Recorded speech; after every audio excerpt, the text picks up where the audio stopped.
Este es un programa que lo vamos a dedicar a la educación superior. Qué importante que es la educación para el progreso del país. Y qué mejor que hacerlo con la rectora de la Ecotec, la doctora Gilda Síbar. Es un gusto tenerte acá en nuestro programa. Muchísimas gracias, Alberto, por la invitación y estamos acá listos para poder conversar de educación, que es un tema apasionante. Hace un año nos propusimos este programa justamente con el propósito de humanizar el rol de quien dirige una organización. En este caso es el tuyo, que eres una rectora. Cuéntanos tu historia personal, qué estudiaste y toda tu evolución hasta que llegaste al cargo de rectora. Yo estudié comunicación. Para mí la comunicación es una de mis pasiones, es la base de la educación, porque yo no creo que se puede educar si uno no es hábil en poder comunicar y transmitir los conocimientos que tiene. Posteriormente, ya fui a la parte de educación como formación, o sea, hice una maestría, hice mi doctorado, pero siempre sentí muy pegada a la parte docente. Yo desde chiquita, cuando estaba en el colegio, era la que le enseñaba a mis compañeros matemáticas cuando no sabían. Y era algo que me salía muy natural, tenía, no sé, 15 años, coger un marcador o una tiza, creo que era en esa época, y escribir y explicarles. Siempre he sido como muy dada a explicar y siento esa satisfacción de cuando yo logro saber que lo que expliqué llegó a las personas, que lo entendieron, que lo captaron. Yo me considero realmente que soy fruto de las grandes oportunidades, de grandes mentores, pero sobre todo de muchísima preparación y dedicación. Mucho esfuerzo para estar donde estás. Sí, definitivamente. O sea, preparación, esfuerzo, constancia, pero siempre con un caminar que tiene que ir acompañado del crecimiento de los demás. Porque en la vida, cuando uno va creciendo, la idea es poder creando, ir haciendo ese camino a través de las personas que son equipo y trabajan con uno. El crecimiento individual a veces es efímero. Lo importante del crecimiento es ir llevando, así es, exactamente, a tus pares, porque son esos compañeros de trabajo, esos estudiantes, los que finalmente van a ser los grandes equipos que te van a poder llevar a grandes metas. ¿Cuáles son tus valores personales, Gilda? Primero, la coherencia. Yo creo que la coherencia es clave. Uno tiene que ser coherente y transparente. Cuando tú dices lo que haces y haces lo que dices, hay transparencia total y nada se te puede venir encima. La honestidad por sobre todas las cosas también. Y sobre todo, el estar muy aterrizado. Yo creo que el tener siempre los pies en la tierra te permite entender que el rol que tienes, sea cual sea este rol, puede ser rectora, puede ser docente, mañana puede ser decana, pero los roles son oportunidades de aprender, de crecer, pero nuevamente de hacer crecer también a los demás. Qué chévere, qué linda filosofía de vida. Tus mentores, cuéntanos alguna anécdota de tu vida, alguien que te haya dado un consejo valioso que lo recuerdes con cariño. Bueno, mi padre definitivamente, mi papá es médico, pero también fue docente, Bosco Alcibar Dueñas, y él siempre lo que me decía era, y me lo dice todavía, acuérdate que la vida da vueltas y tú tienes siempre que tratar a la gente como quisieras que te traten. Entonces hoy tú eres la jefa y tienes quizás colaboradores, pero mañana uno de tus colaboradores puede ser tu jefe y tú vas a estar en otro rol. Y tú tienes que ser lo suficientemente noble y buena para que la forma en la que tú trataste a esa gente eventualmente sea la forma en la que te traten a ti. Entonces en la vida no hay nadie pequeño. ¿Qué cargos previos has tenido antes de ser rectora? Yo he tenido la oportunidad de crecer con la Universidad de Ecotec y eso para mí es una satisfacción importante porque comencé a trabajar en la universidad cuando la universidad nacía y he ido creciendo junto a la universidad. Entonces yo comencé como docente, luego fui coordinadora de la Facultad de Marketing y Comunicación, luego fui subdecana, luego fui decana, luego fui vicerrectora académica y ahora soy rectora. Qué maravilla. O sea, eres fruto de la universidad y tú le has dado todo para ella. Sí, es un proyecto de vida, la verdad. Y lo más lindo de poder hacer carrera hasta llegar ahora que soy rectora es que conozco muchos de los diferentes departamentos, las formas de trabajar, las debilidades, las fortalezas, y eso te ayuda a tener una mejor gestión, porque no es lo mismo ver las cosas desde lejos que haberlas vivido. Que desde dentro, ¿no? Exactamente, desde adentro, las vives, las conoces, sabes cómo se pueden mejorar y además las pudiste trabajar y nadie te puede decir que no se pueden hacer de esa forma. ¿Cuál es el mayor aprendizaje en estos años de trabajo con la universidad? Que no hay sueños pequeños, no hay metas pequeñas. Lo que hay que establecer para una meta siempre son como los pasos previos y el camino. que hay metas que van sumando como escalones a esa gran meta grande y que puede que se tarde un poco más de tiempo, pero no hay una meta pequeña para un plan de trabajo bien establecido. ¿Cuántos años estás vinculada a la Ecotec? Los 16 años de vida de la universidad, desde la fundación, así es. ¿Y hay algo que hubieses hecho distinto? No, venía pensando, siempre uno hace unos análisis cuando termina el año y va a comenzar el próximo, ¿qué pudiste haber hecho diferente? Y bueno, creo que cuando uno no hace algo muy grave, creo que en la vida hay oportunidades en las que a veces uno hace cosas muy graves y se puede arrepentir de eso, pero si no has hecho cosas graves, yo creo que cada error o cada decisión que se tome, aunque en el momento parezca errada, eventualmente te lleva a un aprendizaje. Entonces uno termina siendo consecuencia de esas decisiones. Y a veces el aprendizaje no es inmediato, no te das cuenta, porque te estás dando de cabeza contra el error que cometiste, que puede parecer, no sé, lo más grande del mundo en ese momento, pero es el tiempo, la distancia, la madurez, la reflexión, la que te hacen entender que eso te dio un aprendizaje quizás 5 años después, o te llevó a tomar una decisión diferente, te forjó el carácter, te forjó el espíritu, te volvió recursivo, para poder llegar a donde estás en este momento. Y a nivel en el ámbito educativo especialmente, ¿qué significa para ti educar? Dame tu definición de educación. Para mí educar es transformar, pero es transformar dando la oportunidad de abrir los ojos y la mente de la persona que tienes al frente. Y es una oportunidad de compartir también, porque tú transformas transformándote. Tú das, pero también recibes de la persona que tienes como educando en ese caso. ¿Y cómo haces que esa filosofía que me estás contando, que guía tu vida, la tenga cada uno de los docentes que están delante de los chicos o de las chicas? Yo creo mucho en los liderazgos y es fundamental cuando uno está, en este caso, en una posición en la que encabezas una gran organización como es la universidad, en tener personas claves en los puestos claves que son tus líderes, grandes decanos, grandes directores. Esa primera línea directiva, en Ecotec yo siempre digo que tengo el Dream Team de decanos, que tengo los mejores decanos y directores que pueda haber en una universidad. Esa primera línea directiva debe compartir tu filosofía y tiene que entender el porqué de las cosas. Y si ellos lo logran entender, ellos van a transmitir, porque el liderazgo finalmente es como una miel, termina regándose y termina endulzando a todos. El liderazgo, que el buen liderazgo, el que es participativo, el que hace que la gente entienda el porqué de hacer las cosas, no por imposición. Entonces, para que funcione esa filosofía con los profesores, necesitas tener buenos decanos y buenos directores que sean los que trabajen en el día a día con los profesores. Tuve la oportunidad de justamente estar el otro día en el Club de Líderes, organizado por un estudiante, y me pareció fantástico la evolución que ha tenido en la universidad, el tamaño, la cantidad de estudiantes. Cuéntanos un poco en cifras, en estos años, cómo arrancó y dónde está la universidad. A ver, Ecotec es una universidad que está con 16 años de vida. Somos una universidad que comenzó pequeñita, con 400 estudiantes que venían de un tecnológico universitario llamado Ecomundo, que la universidad tomó como base para su creación, y que en estos 16 años ha pasado de estos 400 estudiantes a tener 12.000 estudiantes. Fantástico. Ustedes son una de las universidades, diría, con mayor crecimiento. Si me dices de haber tenido 400 a 14.000. 12.000. De 400 a 12.000, de un campus a 3 campus, y en sitios estratégicos de crecimiento de la ciudad, me parece un desarrollo muy interesante, muy significativo. Hemos tenido un desarrollo importante en la universidad y eso es teniendo siempre los ojos y los oídos en la sociedad, sabiendo qué es lo que se necesita para poder ofrecer en educación y en todos estos otros servicios complementarios de la formación académica, lo que se necesita, no solamente aquí, sino que lo que se necesita para poder competir en el mundo. O sea, nuestros profesionales. Y justamente háblanos de eso, de la educación. ¿Cómo ha cambiado la educación? ¿Cuáles son los desafíos más importantes hoy? El primer desafío es la sobredosis de información. La sobredosis de información.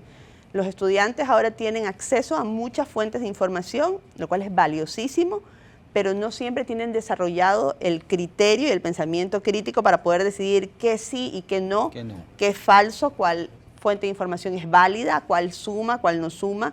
Eso es lo primero. Entonces, más allá de enseñarles los datos, la información, lo primero es enseñarles a poder evaluar qué información es válida.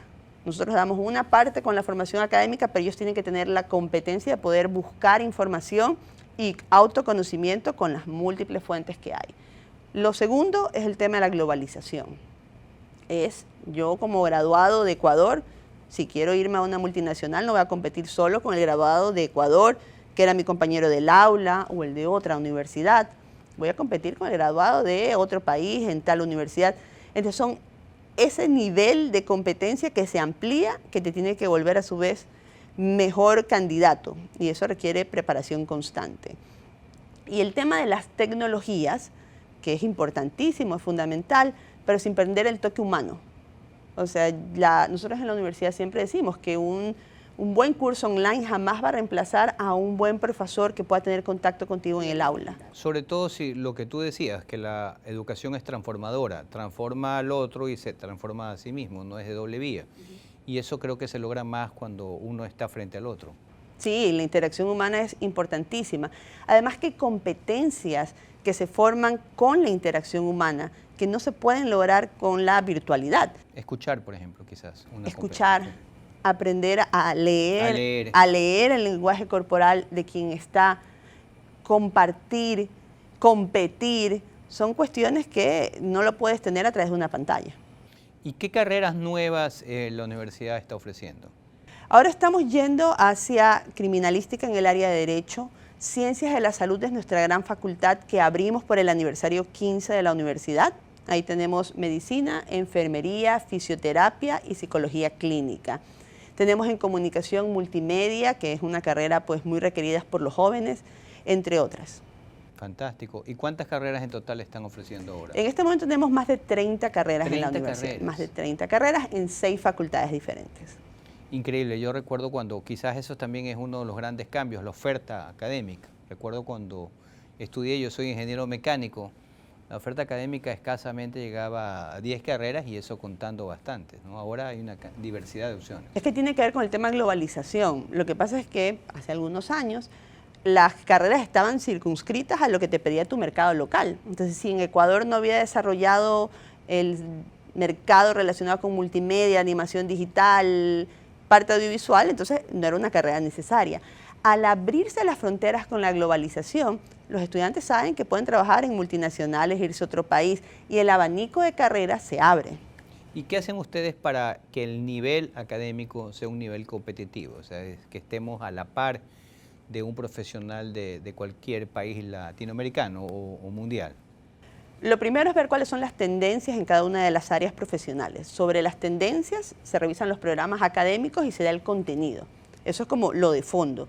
Y lo de forma es, 1, la metodología, y 2, estos valores complementarios de los que nosotros pues le hacemos tanto hincapié, que es internacionalización, innovación, conciencia ecológica, ser referentes y ciertas competencias que son transversales a todas las carreras. Por decirte, la competencia de comunicación es algo que no es exclusivo para esa facultad o carrera, sino que todo profesional debe tener una buena competencia comunicativa. El manejo de las tecnologías aterrizadas a tu área profesional, nuevamente, es transversal, entre otras competencias pues, que se han determinado dentro de la universidad. Una de las cosas que nos mencionaste hace poco es el tema de los profesores, los docentes. Los docentes son un pilar de la universidad. ¿Qué hacen con los docentes? Mira, yo siempre digo que los docentes son la representación viva de lo que nosotros decimos que hacemos y queremos hacer.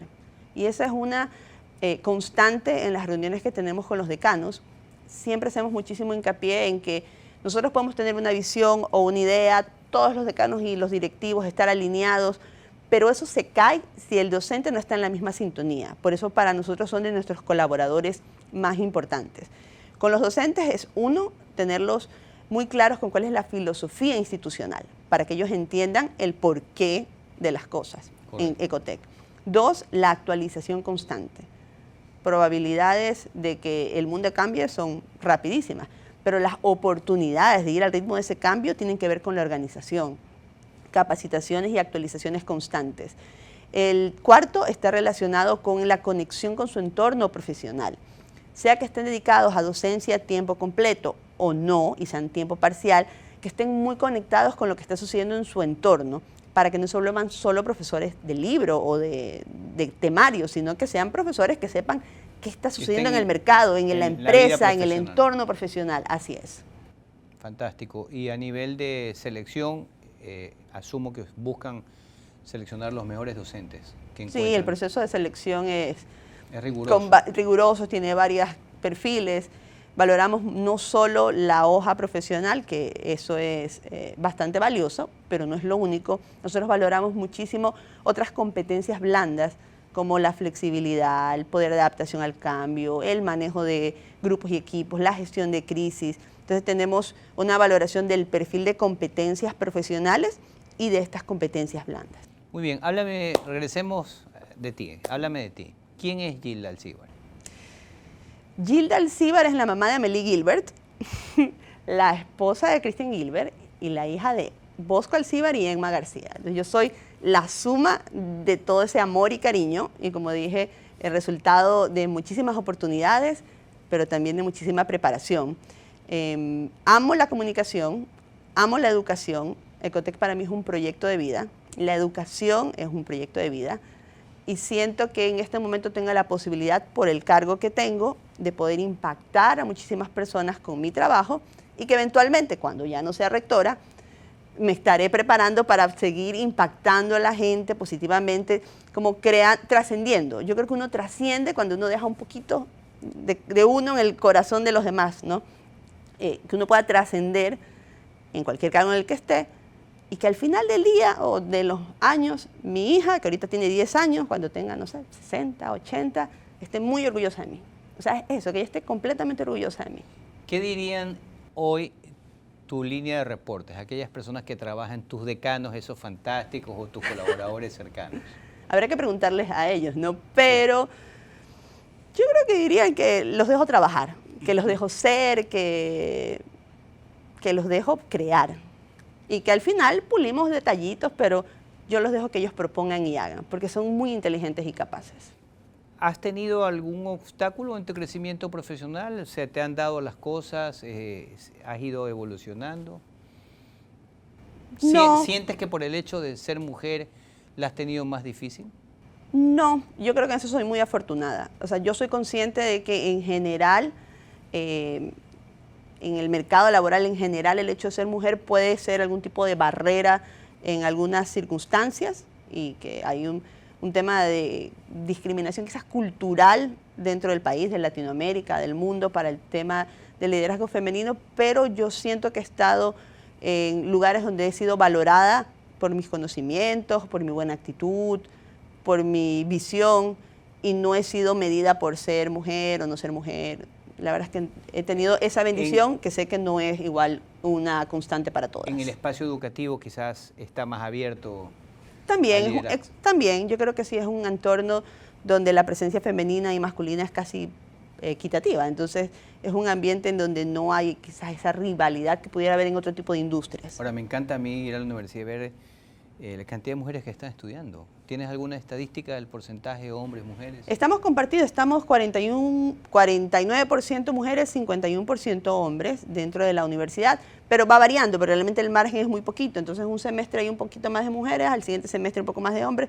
Este es muy, muy equitativo y eso habla de una sociedad que cada vez más valora la educación de padres y madres, a lo mejor madres que fueron amas de casa o no trabajaron, o sí trabajaron, no lo sabemos, y no tienen un título universitario, pero que buscan para sus hijos e hijas que tengan una formación académica, un título universitario, que estén mejor preparadas para la vida. Eso es un insight muy importante en una sociedad que cada vez valora más la educación. La educación es un pilar de nuestras vidas, digamos. Ahora aprendemos de por vida. Claro, eso también es otro de los grandes desafíos, más que de la educación superior, de las personas. Entender que no es que es tu título de bachiller, tu título universitario y tu maestría, sino que es aprender toda la vida los cambios que vienen, tu entorno profesional y lo que no es necesariamente profesional, porque eso es importantísimo. Aprender a poder ser flexible, adaptarte al cambio. Tengo algo de curiosidad en dos temas que me dijiste, es un interés personal. Cuéntame. ¿Qué te gusta leer y qué películas de cine te gusta ver? A ver, de películas de cine me gusta mucho lo que tiene que ver con entretenimiento. Para mí el cine es entretenimiento, o sea, ponme a ver películas de superhéroes, comedias, documentales me gustan, no del cine, documentales los veo en Netflix, pero no me gusta nada de drama, nada de sufrimiento, nada. En el cine es relax total para mí, es mi momento de ir con mi esposo, de disfrutar, estar con mi hija si es que la película lo amerita. Y para leer me gustan muchos casos empresariales, temas de comunicación y me interesan mucho las biografías. Las biografías. Las biografías. Yo considero que es importante que la gente tenga referentes.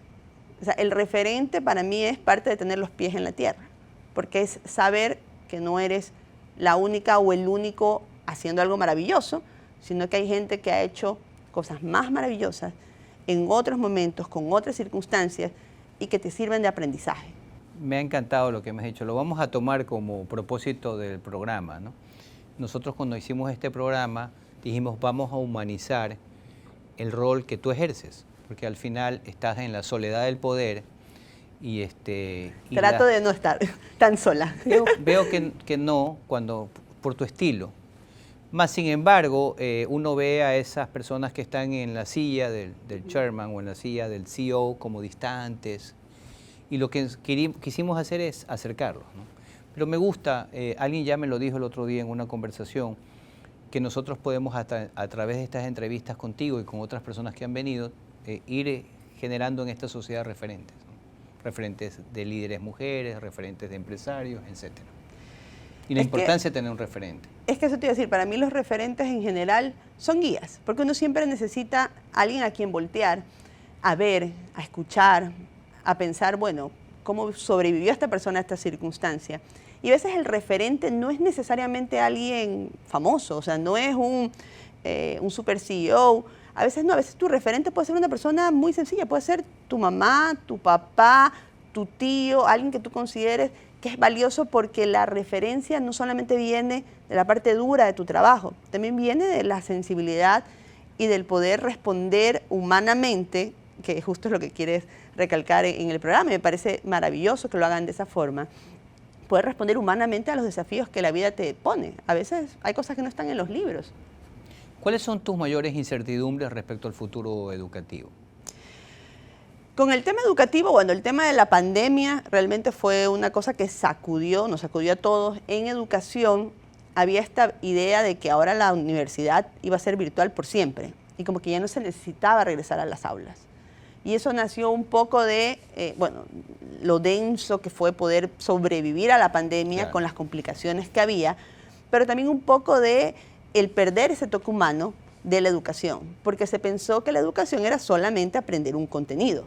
Correcto. Entonces, ese para mí es un desafío importante, que la gente entienda que la educación no es solamente el contenido, es el contenido, la forma, los valores agregados, el compartir.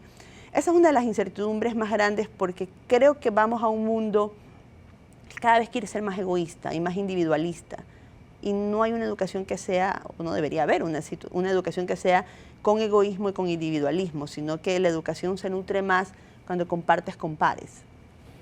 Debemos un poco superar quizás esa separación que nos ha traído la tecnología, entre comillas, y volver a juntarnos, ¿no? Y volver a pensar más también, más que solamente ser consumidores de información. Exactamente, ser más críticos, y además que la educación virtual existe, pero tiene una metodología diferente. O sea, se pensó de un momento a otro que poner, claro, un Zoom o poner un video de por medio era educación virtual.